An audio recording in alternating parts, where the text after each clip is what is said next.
And I love what Angela Williams used to say about art. He's got one speech and he keeps giving it over and over and over again.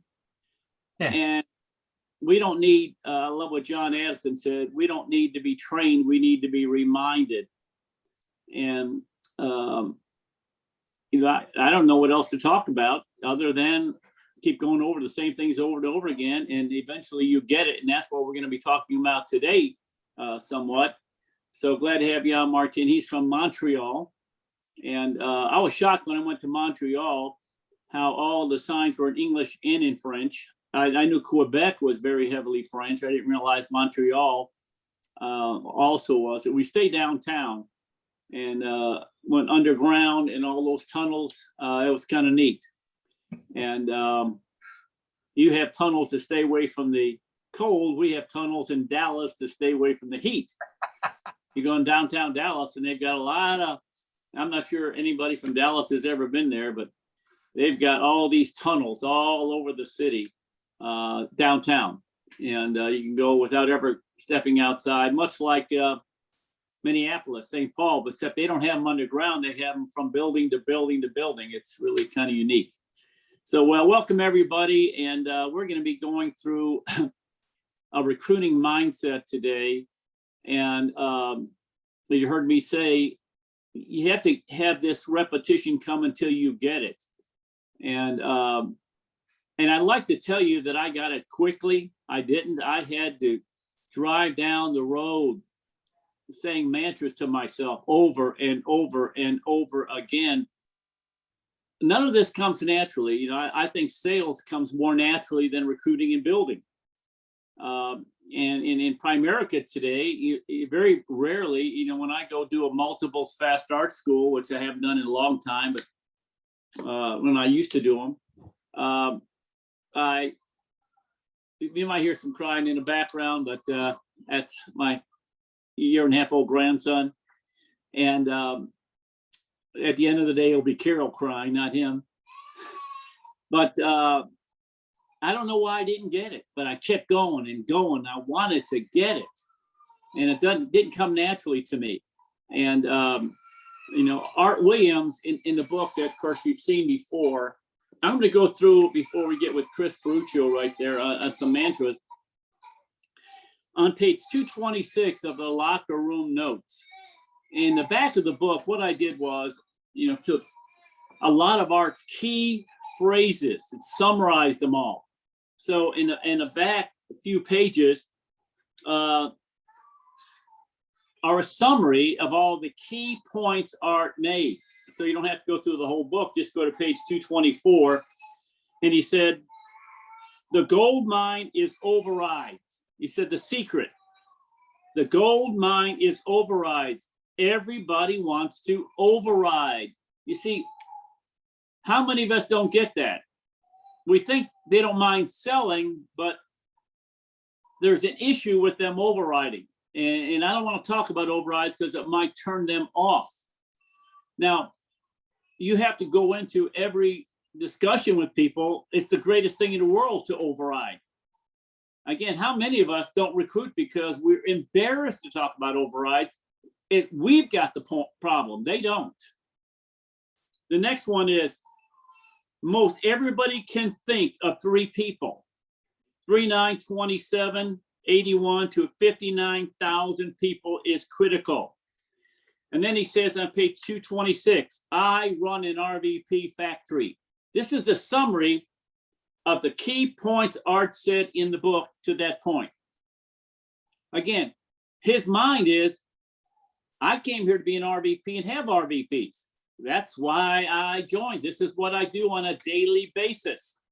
I don't think of anything else. I don't go to a mortgage class thinking I can sell this stuff or I can have a few people sell this stuff. You go to mortgage class thinking, man, when I have hundreds of RVPs, they're going to be doing mortgages too, and mutual funds and everything else. People don't think they know enough people.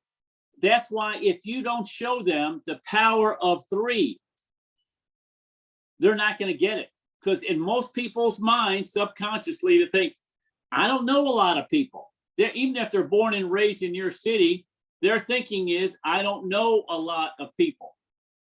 So if you only show them how they can make money off their natural market, they're going to eventually fade away. But by showing them, you only need to know 3. You only need to know 3 is what Art Williams told people. I remember years ago, we had a girl in another part of the country that had a friend who was in another organization from another kind of company, not like ours. Ours is so much better. And she went through all the presentation of Primerica. Within about 10 minutes, the other girl said, I could never do that. That's too complicated. All I need to do here is get 3 people. That's right out of the mind of Art Williams. They need to know they only need 3 people. See, why is he saying that? Because if you do the right things with them, because you heard me say, all the people on this call, for the most part, have recruited enough people to become $1 million earners. But what do you do with them? Were they the right market? The next thing he said is multiplication occurs when everybody buys in to the system. You heard us say in the book, everyone's got to have one heartbeat. If you're having various people coming in and out of your hierarchy with their beliefs and their systems, it's like going to church and saying, yeah, Jesus Christ is good, but don't forget about Muhammad, don't forget about this guy, don't forget about that guy, don't Baha'i. See, you can't do that. You're going to be a broken record. One heartbeat. Now, some people might not have your heartbeat, but you have to have 4 or 5 or 6 people with your heartbeat. You don't have to have 1 million, and take those people, make them create, they go RVP, and the rest is history. Show the recruits how to build a team, he said. You start with 3 and drive 4 deep. How many times do you have to say that? And how many times people do it? They don't. There's a reluctance, almost a rebellion, to recruit somebody and create hierarchy for them. It's almost, I don't want to do that. I want to recruit a stud, have him be a Bill Whittle, and let him go crazy. College Temple, just get them licensed and let them go crazy, and I override it and I sit back and watch it. No. See, we don't help people. Because, well, I help you build a hierarchy. No, you don't. I'll build it for you because you don't know what to do. It's amazing to me how people think, I will help him. Folks, if you came into Primerica and you already knew what you're doing, you're a rarity. The next thing he said, what? Listen to this. We all want to catch a big fish, don't we? We all want to get a guy that'll come in, has a big natural market like Art. Don't you wish you had recruited Art Williams? Guess who recruited Art? His cousin, Ted Harrison, who used to be my accountant. When I first got in the company, I needed an accountant, and I knew Ted because Art Williams, that was his cousin. He's the one that introduced all this to Art. He never overrode $1, Art Williams. Think about that. He brought the idea to Art and didn't do anything with it. He said, the overrides are the lure to catch the big fish. Most people don't realize they're afraid to use overrides. Yet he's saying here, it is the very thing that will lure the right kind of people that you can build with. Small minds don't get this. Big picture people do. Why build a team? Unlimited income, secure income. It is an RVP factory that creates endless RVPs. RVP is the starting line, he said. Now, think about this. Can you actually say this to yourself? I was put on this earth to create RVPs. See the difference there? What is your mantra? What do you say to yourself? What is your mindset? Why were you put on this earth? Think about the depth of what that is. I was born to create RVPs. That's my whole life, is creating RVPs and having RVPs and overriding RVPs. You know what he says in there? New recruits want to know, where do you see me in 3 years? Think about that. What would you say to Bill Orender when I first started? And I said, well, where do you see me in 3 years?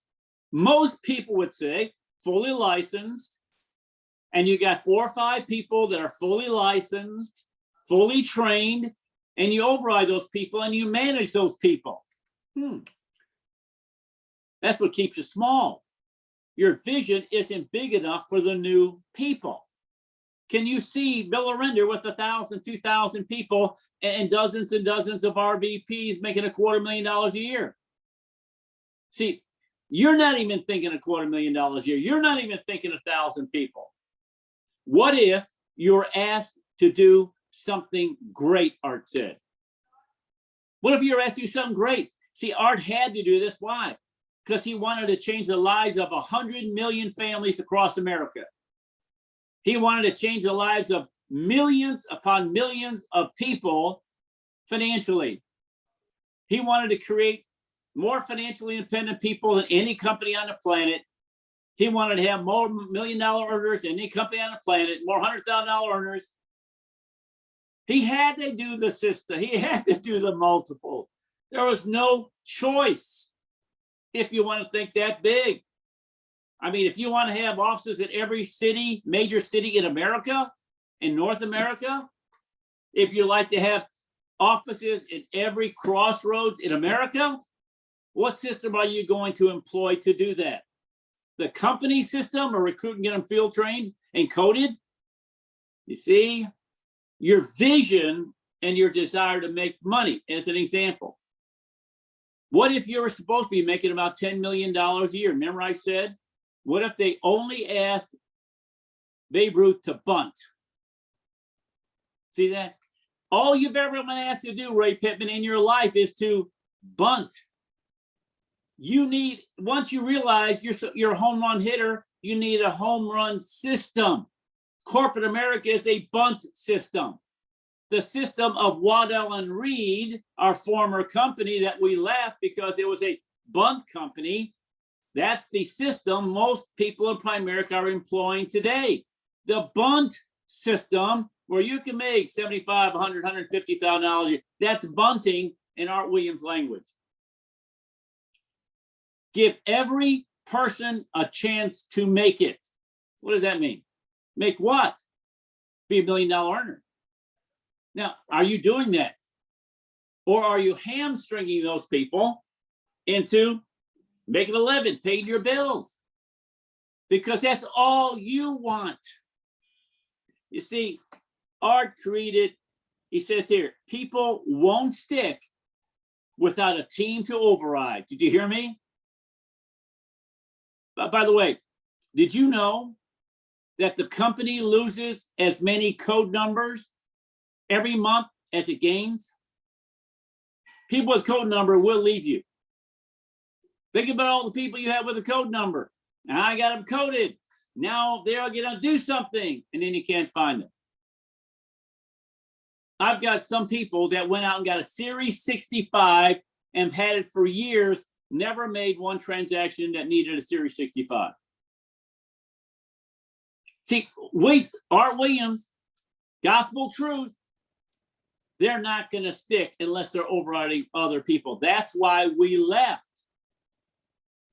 ITT to go for Waddell and Reed.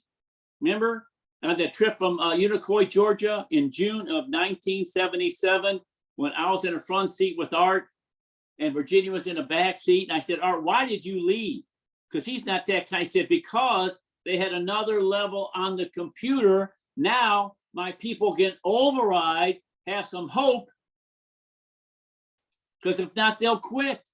And then we left Waddell and Reed. Why'd we leave Waddell and Reed? Because people were starting to quit because they couldn't override other people. Virginia Carter couldn't override. She could never override me, even if I got promoted at Waddell and Reed. He had to leave to get us to stick. But you think training is going to get them to stick? my loving on them, my going to their kids' soccer games, making them a friend. Friends don't quit on friends. Oh, yes, they do. And relatives really quit on relatives fast. So understand that we've got the source here. The question is your vision big enough? Income-wise, I challenge everyone to go get 1 million clients. 1 million clients. Well, how many recruits you're going to have? 800,000. You're not going to get 1 million clients unless you have 800,000 recruits. That's the company's numbers. And we have Kris Karpuccio. Kris, wave so everyone knows who you are.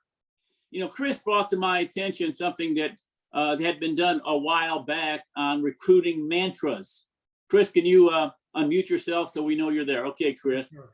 Kris is up in the Northeast, and I got to know Kris through, he's under the Richie Falcone hierarchy, and he and I got to be great friends when I went and visited Cindy Kicklighter up in the Northeast, Connecticut.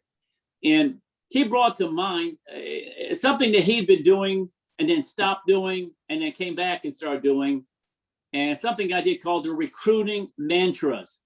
Things you have to say to yourself to build that mindset. And Kris, before we show the mantras, and we'll talk about each one, talk about how you got back into it, your story, and how it's helped you, and then we'll go to them individually. Well, I can't tell you enough how much it's helped me. I'll do my best. I just want to thank you for the opportunity to talk with you, Bill, and I want to thank Tony. I know she's helping a lot behind the scenes, and everyone here. This environment's absolutely incredible. Shanika and Austin Durrett and Jane Watson and Pat Frankhauser. You guys make this environment a place I don't ever want to miss, because like you said, there's so much distraction out in the world, and what you had said is so powerful. I want to hear the same thing over and over. Repetition's everything. And I heard this years ago. It was before I even knew you, Bill. I got the CD, and it was actually I got it from a Go Solo and recorded it to a CD. And at the end of it, by the way, I cut off on something on that mantra, the end where you say "Merry Christmas, everyone." And I laughed today because what happened is I bought a new car, and it automatically links to my phone and plays whatever on my phone. And I don't even know how it started playing, but it just started playing, and it was Bill Orender's mantras. It's in my iTunes or whatever somewhere.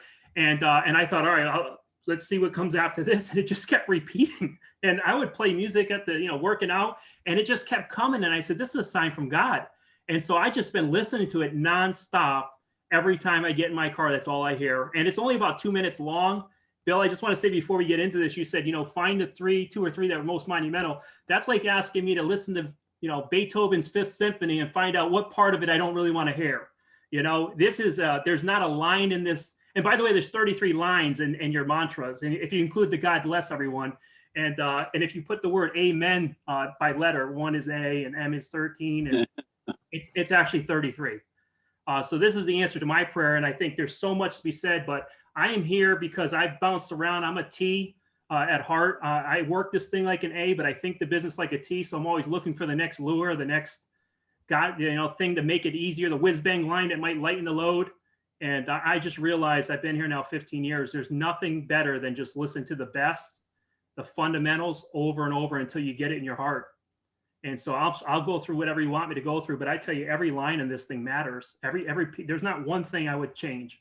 And every time I listen to it, I get emotional because there's so much in it. And the more you listen, the more it gets in you, rather than just around you and on you. Well, that's one of the things I had to find out for myself. It didn't come easy for me, and I had to create neural pathways, new neural pathways. The old neural corporate pathways were so entrenched from the indoctrination of education and college and all that stuff. And so, Tony, why don't we show those mantras? And thank you, Tony, for putting this all together again. I just sent her this, and she took the time to redo it. All right, why don't you say the first one? I'm a recruiter. That's why I was born to be. Why is that important to say that? In Art even alluded to it in his book. To me, that's the hardest part I had. When I joined Primerica, the only thing I didn't want to do was the recruiting. I thought, if I can make some extra money and learn finance, I was struggling to live paycheck to paycheck. I didn't see the connection between why do I have to go get people involved in this thing? I know how to make money. I'll just go out and help people with the products. And I'm a Marine. So in boot camp, they call us recruits. Before you become a Marine for 11 and a half weeks, you're called a recruit. It's the most, not what you want to be called. It's you haven't made the team yet. So when they said start recruiting, I'm like, oh God, I had just come out of the service not too long ago. And so it was a very negative thing. And when I started listening to this, I said, it changed everything for me. In fact, when I started listening, this was the first time I got an override. I got a $400 override from a woman named Donna Baker. I was in a swimming pool when I got the news, and this hit me so hard. And it's the first line. I think that's like in the Bible, Genesis starts. The book starts there for a reason. I think until you get I'm a recruiter, that's what I was born to be. The rest of it might not matter. I think the key word there is that's why you were born. Born has spiritual connotations. It has deep rooted. I was born to recruit, to bring new people into something, to attract. And if you're a Christian, we're basically recruiters and bring souls to Christ. And that's part of the dimension of being a Christian. But again, what's the next one? I love recruiting. It's my ticket to my dreams. Why is the first three words there important? I love recruiting because most people, what did you say before? Yeah, if I have to, begrudgingly, if that's what I have to do to get my promotion, I have to recruit. Do I really have to recruit? Loving something, I love my wife, so you don't have to beg me to hang out with her. I love my son. You don't have to, say, are you sure you're going to put some time in with them? So I think when you fall in love with recruiting, it's really a different business. I don't ever call it the grind. I don't ever call it nasty. I get to. You see, the nice part about it is when you love recruiting, it's your ticket to my dreams. Talk about that, Kris, and how there's a relationship there. I love recruiting, and it's a ticket to my dreams. So we correlate something very powerful that to make my dreams come true, I've got to love recruiting, not just tolerate it. I've got to love it. And talk about that and how it's a ticket to your dreams. Well, I mean, if you make recruiting a begrudgingly process, that's a nightmare. And I believe, like the gospel, the good news, if you've got something you really believe in, I think it's almost impossible to keep your mouth shut. And so the ticket to my dreams is the bigger I can get on recruiting and help recruit for those who recruit and teach them how to do the same. It's a ticket for all of our dreams. I think everyone here wants time, money, and freedom. And the only way to get two of those three is through recruiting. You can get money without recruiting, but you're not going to have time and freedom. Yeah, people think they can they're in business for themselves. Is a key to no, I don't want to be in business for myself. I don't want that. I want an override system so I can do what I want to do when I want to do it. The next one is, this is a new day of recruiting. The reason I put that in there, Kris, was because it was new to me. This is a new day. The Bill Orender of old is gone. The limited thinking, the small thinking is gone. This is a new day. And I'm going to start all over from this day forward. Talk about that. That's interesting. I never heard your perspective on that. I actually thought of it the other way, and just in terms of if I had a bad day yesterday, or if I had a great day, put on a couple of recruits. This is a new one. It doesn't. Yesterday ended last night, and I've got to get back at it today. Realize if I recruited, and I never have, but if I recruited 10 directs in a day, that's a great day for me. But for those 10 new people I don't talk to today, they're having a horrible life. So I think every day we've got to know. Every day is a new day. It doesn't depend on your results or lack of it. And I love what you said, Bill. It's a new life. I get a new shot. I'm reborn. I get to be born again every day in my recruiting. I think we're going to go back to what you just said. People are living miserable lives if they're not in our system, not Primerica, into this system, recruiting, building, and overrides. You heard me talk about that study I read about happiness. Happiness only comes from having control of time and money, like you talked about earlier. But part of the recruiting love is that you're taking people out of a hellhole. And how's that helped you? I'm doing God's work. I mean, if I had the cure for cancer, I mean, the people that are dying of actual cancer, I had the right treatment that can definitely cure them. I'd want everyone to know, including people I don't know. I'd want everyone to have access. And that's how I look at recruiting. Recruiting is solving, it's coming up next, but it solves all the problems. It makes everyone's dreams come true, not just ours. And you said something, Bill, years ago that I heard you say, and I'm sure you still say it, but you can't want for someone else what you don't want for yourself. And recruiting, if we understand it, and I think everyone on this line does, if you want freedom, if you want to be able to make money in your sleep, if you like to have the lifestyle that Bill has, then we have to recruit. We owe it to them to show them the same thing. I don't want, I mean, I'm going to have them. I have them now. I don't want someone just working out of my agency for 20, 30, 40 years. I want to teach them how to have at least a small brokerage, something where they have the ability to make money without working. And so I just think it's so powerful. Your message, I don't know anyone else that's talking like you're talking anywhere. I keep coming back to Papa because that's, and I said, I'm stopped leaving. That's the difference. I'm not going anywhere now. I don't have to look out. I know this is the right message for me. Well, again, the message is based on Art Williams, not Bill Orender. This is all I've garnered from Art. I'm just kind of summarizing it. But I also love the recruiting solves all my problems, which means you got a problem unless you recruit.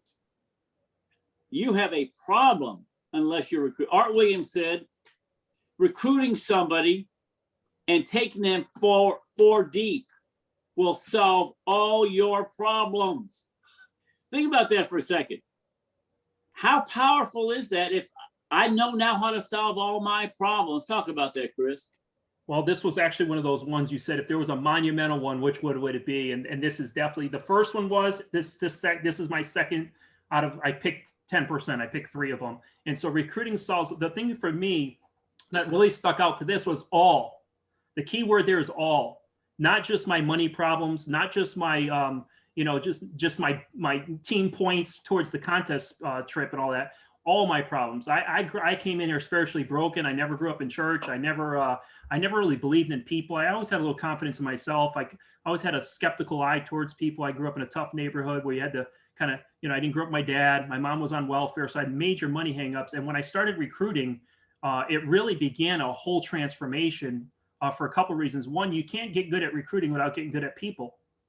And right. When you get good with people, you start to realize, hey, I'm not that bad off. I mean, there's a lot of people where you start to get compassion. And then you start to get, I don't want to call it luck, but when you start working the business begins to work. And I started to feel like there was something at work I had no control over. And I started leaning into learning Christian principles. I heard on all the company trips that everyone prayed. I mean, so it's changed my spiritual life. It's changed my family life. I think I'm a better man, a better leader, better father, better husband, all because of recruiting. Because I wouldn't have gotten that learning how to sell. I sold before in other places. So I know it has to do with recruiting. And that's the magic of Primerica. The people say we're a company of destiny. I think, touched by angels, touched by God. I think for the recruiters, everyone else probably feels like they're working at State Farm. Well, that's right. Next one I love because it is when I called up, texted about 30 people, and it's in the book here. The big guys in Primerica, I said, what was the one quote that Art Williams that caused you to build something great? 50% came back with this next one. Why don't you read it and tell us how it encourages you and gives you hope? I'm one recruit away from an explosion. And that is, Art says we sell hope and opportunity. Well, you got to realize his best clients are his teammates, his agents. Right. Is Bill Orender is one of his best clients. Does that make sense? And so when we sell hope and opportunity, that affirmation is what kept me going, gave me a new day of recruiting when I felt like, why can't anyone stick? Why are they all falling apart? I just one recruit away from it. I still say today. I mean, this is one I use as my lifeline to making sure I can stay in the game when everything in my body, everything tells me, you know what, maybe you're just not cut out for this. Maybe you just got to keep running the wrong people. I know I'm one recruit away from explosion. It's the ultimate hope seller, the ultimate idea that, and you see it over and over. That's why I love the success stories when I see people come in and just explode and I go, proof again. Of course, we haven't finished it there. It says, I'm one recruit away from an explosion. and you must believe it's right around the corner. That's why when you take somebody 4 deep, it's so brilliant because it's faster to recruit 1 deep than it is 1 wide. It's faster to go, you go 4 wide in a week, deep easily in a week, but to go 4 wide in a week, very difficult. So if you're 1 recruit away from an explosion, the fastest way it's all going to happen is by taking somebody deep. Now, the next one is an attitude regarding calling people and visiting with people and Zooming people. I want you to read that one and tell us how it's positive, encouraging. Someone is waiting for me to recruit them, and I'll do it. And I love that because before I had a trouble, I'll just quickly go back to one. I used to go out cold prospecting. I didn't know, I didn't have a whole lot of warm market initially, and I kind of clueless on how to get started. And so I would walk into somewhere like Fridays, one of these places, cheap fast food, whatever. And I would go, oh God, hopefully I'll meet someone. Hopefully the bartender will give me their name. And then one day I just said to myself, as I was walking in there, there's an RVP in here and I'm going to find it. And my attitude changed completely. Just that one idea made everything easier. And then nothing changed in the store. Nothing changed me except that one thought.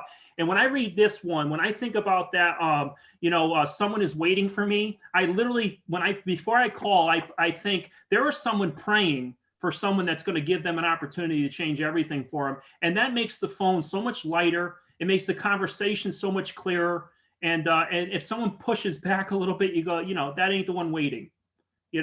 I'm not going to drag them to wealth. If they want to come in and get some questions answered, fine, but I'm not going to run in circles. There's someone waiting for me. And I want to be the answer to the prayer. So I'm gonna go ahead and just make the next call and keep it light. It's a big one. The reason I love that one is it's a belief system. And when I talk to them, I'm shocked that they're not interested, but I move on real quick. And next one is, I will be the answer to someone's prayer today. You kind of alluded to that. Talk about how someone is praying right now for this. Shanika Turner's on this call, and she was the school teacher of the year in Dallas Independent School District. Now she's a $400,000 earner. And we were in answer to her prayer, even if consciously she wasn't praying it. Talk about that, Kris, and how you were an answer. They answered your prayer. It's funny because I was actually praying. I was also a school teacher. I taught for 6 years. It was the best job I ever had. I never really had good jobs. That kind of proves the point. But I after about 2 years, I was living paycheck to paycheck. And after my mother passed away, I was so depressed. I didn't have purpose in my life. I was sad. I'd show up to work and I'd literally cry out front and think, I get emotional when I think about it. But I used to say, is this what I'm going to do for the next 40 years? This is my dream. And I'm just going to work to pay the bills. And I'm lying to everyone about how awesome my life is. And I'm looking for something else and I don't know where to go. I don't have the startup money. When I said time, money, and freedom, everyone wants all of those, right? And you can't get 2 of them, right, without overrides. But you can get money and see if you have one of them, you can trade one of those for the other 2. Like if I had $2 million, I could buy a McDonald's franchise and get time, money, freedom, right? Override a bunch of kids that want to run my McDonald's. But I used to pray for something. When I met Primerica, I go, no, not this. I don't want to do insurance. And I definitely don't. It didn't look like that. I thought I'd do something flashy, something kind of cool. And I quickly realized this is what I was praying for. I was praying for a place where I can go, where I can pour into people. I can give them value more than they're giving some money, but we're giving way more value. If someone dies, paying $1,000 a year for their life insurance, and we give a $250,000 claim, you got to realize that's 250 years of saving $1,000 a year that they would never have that $250,000. And then the investments. And I said, man, and not only that, Bill, is the fact that we can go ahead and give them exactly what we have. See, if I owned a McDonald's, I'd be the lucky one. I could never give it to my top fry guy because he's doing a great job. So the prayer, it might be a prayer that they don't even know they're praying for, but this was definitely an answer to my prayer. And within 3 months, I was full time. Because I quickly realized when you have an opportunity to do what we're doing and you get it, and some people might be paying their price here, I get that. But when you recognize that this is your shot, you better go all out on doing everything you can to validate that decision. Well, we're going to bounce around a little bit. Let's go to the next one, two below. I'm here to build a recruiting and regional vice president promotion system. Why do you think, that's another word for RVP Factory. Why do you think I said that to myself over and over and over again? I think because you're smart enough to understand that it's a hierarchies where the freedom. The base shop is the golden goose that lays the golden eggs, but you want a lot of golden eggs. You don't want just a big fat goose that doesn't give any eggs out or very sparingly, because the wealth is in the golden eggs, not just the goose, right? And so I think the Primerica is very clear on the compensation. So I'm guessing, Bill, I can't get inside your head, but for me, I want a system where I don't have to be a part of it. I don't think you've recruited a direct this month, and I don't really care if you have, but your business has probably recruited 2,000-3,000 people, I'm guessing. I mean, you have a huge organization, and that's freedom.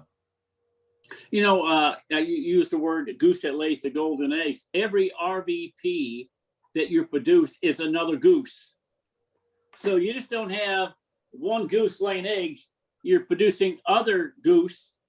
And so a goose might produce 100 RVP, 100 eggs a year. Well, we get 2, that's 200. Get 3, that's 300.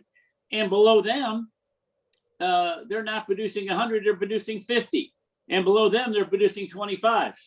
So I want goose creating gooses, whatever we call it, geese. I want multiple gooses who create gooses, all right? Got that point? Because why just have one goose? And that's what everybody wants, one stud that they can produce sales from. So talk about how that's important. I'm here to build recruiting RV. Let's go to the next one. I'm a builder, recruit. I've said this a zillion times. Well, I love it because you started with this is recruiting mantras, and this one was one of the ones I had. I guess I did 4 actually, but one that I had starred, and I said I'll go to this other one. But I'm a builder. It's very different from just being a recruiter, right? A builder understands that. See, a recruiter is someone that learns how to take an IBA and get a recruit. That's fine, and that's a very important skill. You got to learn that. But a builder knows where to put them, where to put the bricks, right? If you just grab a bunch of bricks and go, I got another brick, well, you need a builder to know where to put those so you can build a wall, build a cathedral. And so that's an important one. And then the biggest part of this to me was willing to go through the masses of numbers, not the onesie twosies. I call it onesie twosie, no recruiting. You're not going to build a business onesie twosies. And I heard a concept, I think it was Andy Young who said it recently. I just heard, I've been in business 15 years. It was going to be 2 years ago when he said, double digit begins at 10 and goes all the way to 99. And that was a game changer for me because we've been hovering around that 10, 15, 20 recruits. And it's like, man, we're not even 20% the goal when we really think about double digiting. We're just hitting the bare minimums. So masses is, I love looking at through 6. I know a big part of your business doesn't show up, Bill. You've got more people not showing up through 7th and 8th. And man, I haven't recruited that many people in my career, right? So I think it's really important to know the masses, not your definition. I'm saying to me, Bill, not my definition, what I think is big, what Bill Orender and Andy Young and Art Williams say is big. That's what we got to be doing. The masses of numbers. We'll only go through the masses. Next one is I make double digit a month happen.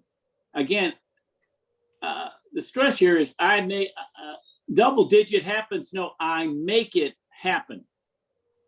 What's there between having it happen and making it happen? Well, I'll tell you, ever since I've heard this, I think it was February of 2006 was the first time I think I heard this. I've never not double digited in my career in my base shop since. And here's why, because I believe that. I believe it's not, I hope it happens. I'd like it to happen. I make it happen. I saw Shanika Turner, one of my heroes, but anyone knows you've been on the spot when you're at 7, 8 recruits, you're closing out the month, your whole team says, hey, we went on vacation, mom's sick, grandma's in from the airport, and you got to go up to the airport and meet someone at 4 a.m. to get that result because you're going to make it happen.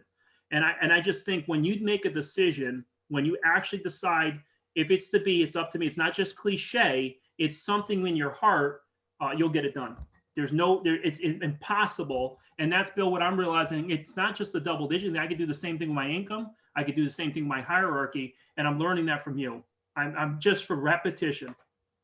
Again, I like the fact the next one means once you double digit, all your dreams, hopes, desires, everything will happen. But it happens starting at 10, right market, which you learned. And talk about right market recruiting now. And once you hit double digit, you better turn those 10 people into 15, turn those 15 into 20, instead of you recruit 10, the next month you recruit 5, which means you're screwing up. Talk about that. Well, I think that's the power of coaching and the power of being in an environment with someone who actually cares, you know, because everyone could give you the high five for double digiting. But I think another level, another devil. I learned a double digit. I mean, it's embarrassing, but I was in strip clubs at one point recruiting, right? Just trying to get the numbers. And then I met someone, I met you actually, who said, how many in the right market? And that was like, what do you mean? That was even like, what do you mean? Well, you know, you married home kids. And I'm like, 2. And you're like, out of 10, you got to flip that. And it's like, oh God. And it doesn't happen overnight. For me, it was, you know, 2 out of 10 were right market, then eventually 3 out of 10 and 4 out of 10. And we're not quite at 8 out of 10 yet. We've got some people just learning their recruiting. And so now they're going, you know, muddying it up. But I'll tell you, if you pay attention to the right market and that number 10, and you making it happen, me responsible for 10, not finding a guy who finds 9, me doing 10, it's impossible for the business not to start growing and things magic happening. Talk about recruiting is my business versus financial services or products. Recruiting is your business. This got so far deep in my heart, Bill. When I heard this, I almost laughed because I thought these were original thoughts. This was listening to you over and over and on art and all of great builders. I tell people, I don't care if Primerica switched to ping pong balls. If they started selling ping pong balls, I'd know they must have done their market research. There's a real demand in middle America. I'm not worried about the product. I'm not worried about what's on the menu. I just want to keep growing distribution. That's my business. I'm hired to grow outlets for the company and for myself. And the better job I do at that, the more they'll pay us. And you can see they're not looking at personal producers. No one looks at Bill Orender, Mike Sharp, Bobby Buisan and says, well, how much personal do they do before we send those bonus checks? He said, who built the biggest army? You know, our whole job is to remember Art Williams was asked what happens if we don't make it, Art. He says, we're going to find a hotel, get a whiteboard, draw the circles, and then find something to put in the circles because we're a distribution company. Doesn't make any difference what the products are. Like I said the other day, did you realize, Kris, you sell doorbells? No. You didn't know, did you? Called Vivint. What's that got to do with financial services? So we don't care. We can sell computers.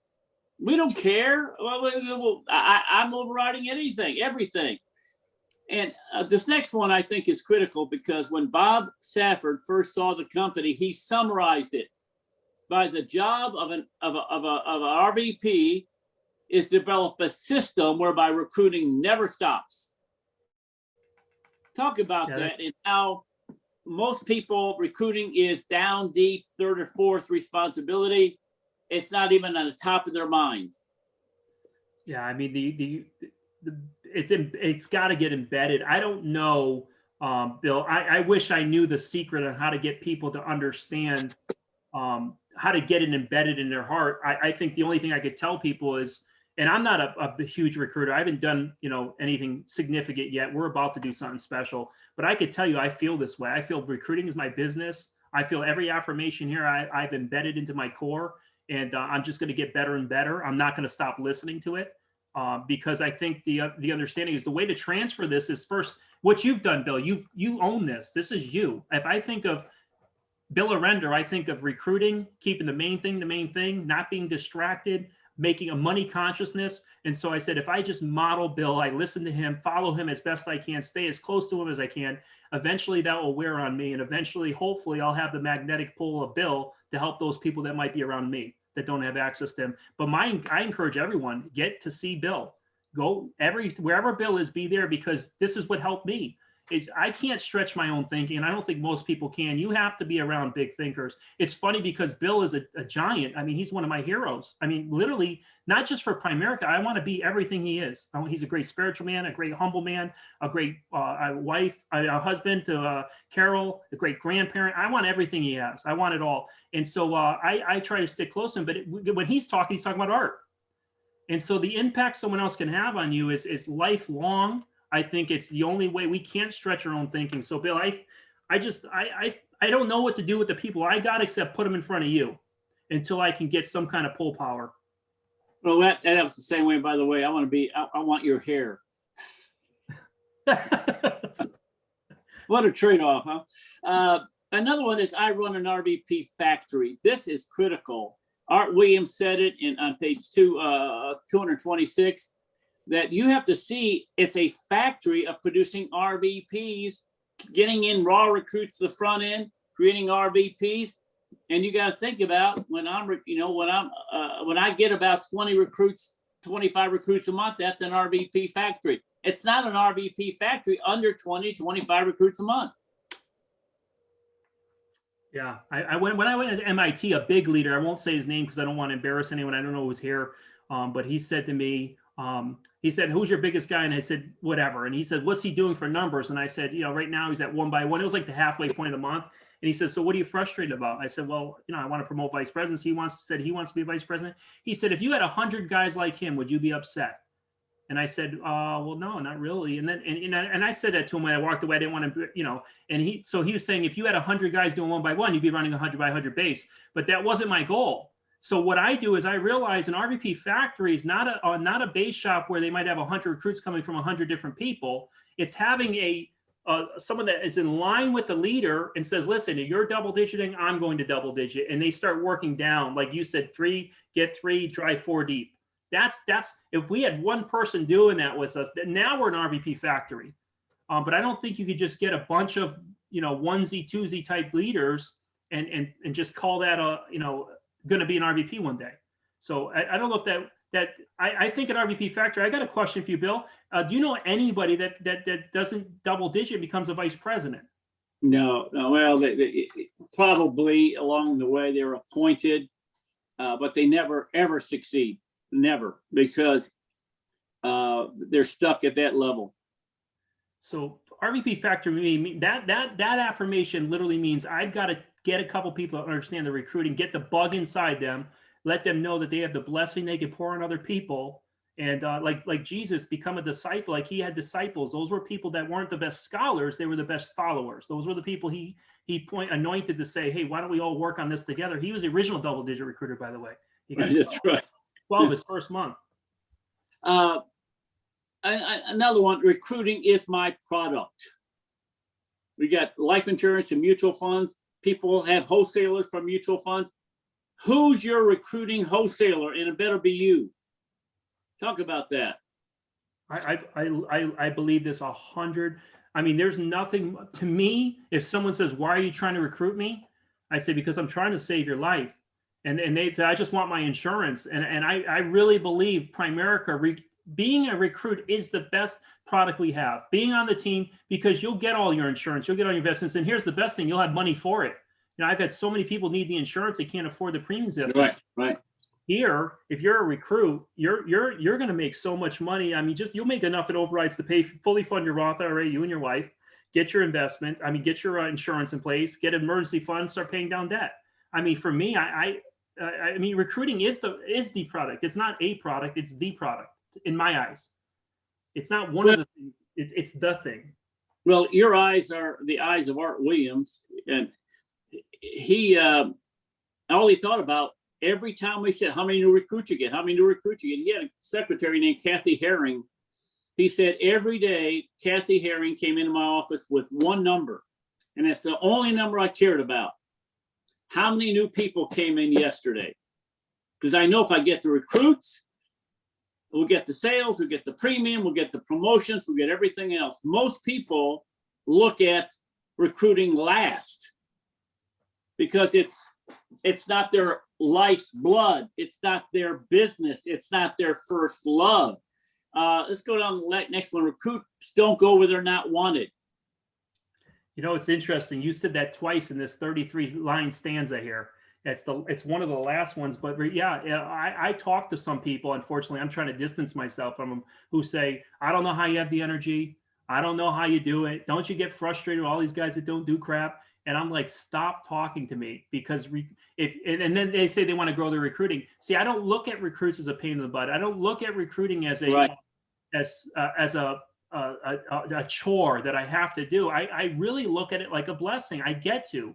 Now it does take energy though. It does take energy to recruit the right way, because you're going to need to be one of the things I say with new teammates is, listen, love is spelled Time. When a new recruit comes in, you've got to be available. You got to make time for them, because when they say, my aunt says she wants to meet, you can't say, well, I'm taking the kids to the movies. Can we do it tomorrow? And that's a big mistake I see. So you give up your freedom a little bit to gain freedom later, to say, listen, I'm available for you. Anyone, we're going to make this happen. How fast can we get an appointment? Right? I might have dinner plans with my wife. I meet the right person, and now I'm doing three recruiting interviews for them that night. And so I think it's that recruiting is I get paid to recruit. Or what was the one we were covering here? What was the one you had just said? I'm sorry, I lost track of the one you. Recruits do not go where they're not wanted. They're not wanted. I value the people. I see the people as a real blessing. That if Richie Falcone said years ago, you got to look at everyone's they're going vice president or they're going to quit tomorrow. They're half in, half out. And if you look at them like, man, this is the next Mario Arizon, this is the next Bill Orender, I don't think you're going to say, well, I got to take the kids to dance recital. And so I think most people look at this prize guy going to quit like yesterday, the other guy and all the other ones before them. And so they won't go. Recruits are not attracted to people that are, begrudgingly doing their job. They'll do the IBA because they have to. They'll talk to you only because their numbers are low. So I think you have to really embrace people. Embrace people, love on people like you do, Bill. I mean, you take on problems that aren't yours. The next one is, I'm only building my business when I'm closing a new recruit. When new people are coming in, again, I'm not talking about an IBA here. People are thinking, I get a recruit when I get an I. No, I don't need a license to recruit. I don't need, and I will take you and get you 3 people in a week. And I close you by what? Let's do Zooms together and let me get the names. Let me do something. I'm constantly creating recruits. That's my business. That's my life.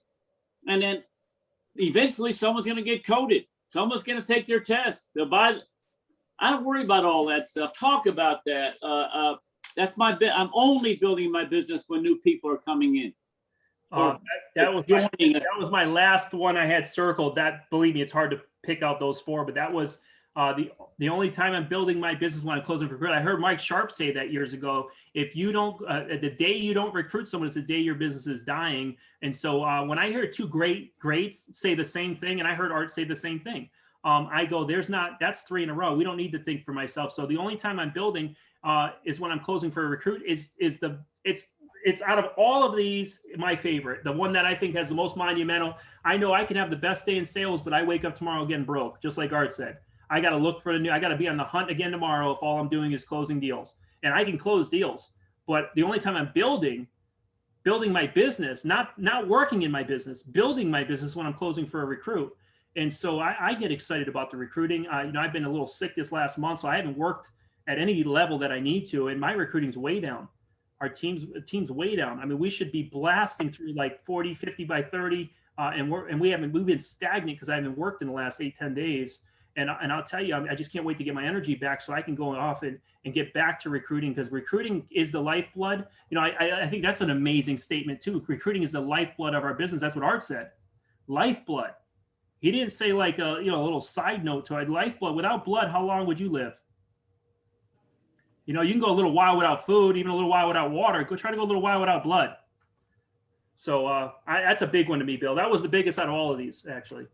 I like to give about, when you hit about 50 recruits a month coming in, you don't have to be around. Till then, you're having to be the chef in the kitchen and putting it together and being involved in calling people and checking on. When you get about 50 recruits a month, it takes on a life of its own. And we'll end on the last one. The only thing separating me from my dreams is my willingness to recruit. And I saw this the other day. You must be willing to be willing. So talk about that last one and give us a final word, Kris. So talk about that one and final word. Well, we know and I say this to the team a lot, if everyone, if there was a magic fairy dust spread over the world tonight, and tomorrow when we wake up, the only thing everyone could say is yes, right? So you talk to somebody, hey, open up, making money, yes. You want a life insurance? Yes. You want to come to the next meeting? Yes. How many would take the day off from work? How many would change their schedule to, for the next 24 hours, we got this window, right? Yeah. So the willingness to recruit is actually not the willingness to recruit, because everybody's willing to recruit. Here's what you're not willing to do. I'm not speaking for everyone, and I'm not a sage on this, but if you're not double-digit recruiting, what you're saying is I'm not willing to take the no's. Everybody's willing to take someone to say, yes, come on board. How do I join? How fast can I go? And so we're not willing to take the disappointments. And so when we're not willing to take disappointments, we don't set any appointments. And so I think we have to be understanding that the biggest recruiters, no one's taken more rejection. No one's had more people quit than Bill Orender. Bill Orender's had more people quit, licensed people, fully licensed people, than I've probably talked to in my 15-year career. So you got to realize the success of the leadership team. And there's one in there that we didn't cover, but a big one for me was if someone else could do it, so can I. If Bill is a hero of mine, Bill, Art's a hero of mine, but I said, man, Art's worth $1 billion. Holy crap. Man, if I was half as good, I go, don't give yourself that much credit. I said, if I was 10% as good, I'd go, come on. All right, 1%. That's $1 million. If I'm 1% as good as him, actually a 0.5%, he's worth $1 billion. That's 1,000 million. So if I was 0.1% as good as Art, I should be able to make $1 million here. And so I believe I'm as good as at least 0.1%, right? So I've got to be willing then to go through the numbers. I've got to be willing to go through all the no's, all the whatever's going to happen, and understand that. And by the way, with good faith and good heart, say, and that's why I'm going to be worth so much. And this is why I'm going to be free, unlike most, because I'm willing to do today what others won't, so I'll have tomorrow what others can't. And that's Bill Orender. You're my hero. I'd say the last piece I messed up when I recorded your Go Solo years ago, and you probably have this somewhere else. I took off the Merry Christmas because I was listening to it in July. I was listening to it in April. And I was sending it out to the team, and they must be like, "Oh, this is out." I took the. But reality is, I should have left it in. And that's my ending word: is if you're a recruiter, every day is Christmas. Every day is Christmas in Primerica. If you're a recruiter, every day you're one gift away. One gift from giving a family a chance at life. One gift for you to go ahead and meet that explosion and prove to the rest of the people around you that it's possible. Lift the lid for them. The rising tide raises all boats. Validate the coaching. There's nothing I think more important, and that's one of the areas I'm working really hard on, Bill, to make you proud, is to validate the coaching. Let them know, hey, what you're doing with me is working. I don't know if it's working on anyone else, but it's working on me. And I got to validate that with my numbers. I can't just say I appreciate it, I love you, and then not go ahead and change my number. So, Bill, I want to tell you, your team, not just you, but I do want to thank you and Carol so much. You mean so much to us. But I want to thank your team. Tony and Shanika, and like I said, Pat Frankhauser. I don't know if Austin's on today. I know James Watson does an incredible job on your prayer call. If there's something you're putting on, I want to be there because I love you. I think this team is dynamic, and you're one of the few places I know of where the message is pure, and I want to get it right from the horse's mouth. So I appreciate you guys. Love you guys. Thank you so much for giving me any moment of time, and I hope this helped. Thank you very much, Kris. That was outstanding. I love young people that come in and have a dream that Art Williams had for us. And that's the big thing. When you recruit somebody, you want them to have a better life. And you're believing that without this system, they won't have a better life. See, so when you don't recruit, that means he's going to have an okay life, and that's acceptable to him.